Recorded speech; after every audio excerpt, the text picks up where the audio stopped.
the port city of Magadan in Russia's far east. This land could have been known just for its vast mineral wealth and abundant fisheries, but these steppes became a testimony to one of the country's darkest periods. Isolated and remote, they were a major transit center for prisoners sent to Gulag labor camps in the Kolyma area during Joseph Stalin's purges. Semyon Vilensky was arrested in 1948 when he was 20 years old for singing a comic verse about Stalin at a student gathering. That cost him first a prison term and then 7 years in camps.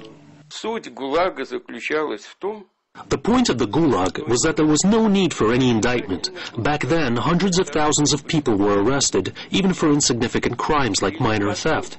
At that time, the Soviet Union was developing vast parts of its territory, and so Stalin used all these prisoners at the labor camps.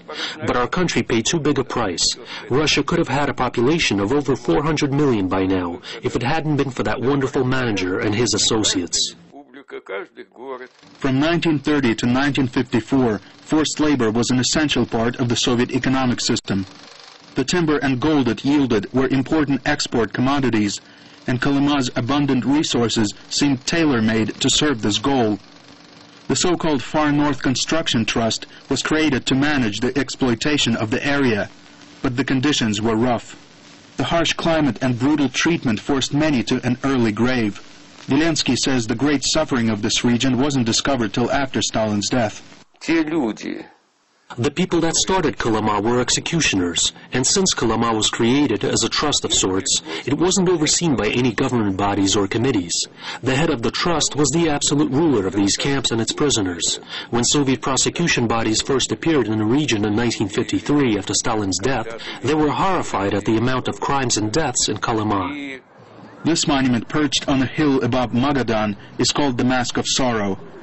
It commemorates the victims of political repression, including those that suffered and perished in the Gulag prisons.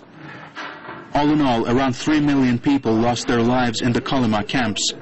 Some 500 victims of the purges are still living in Magadan today.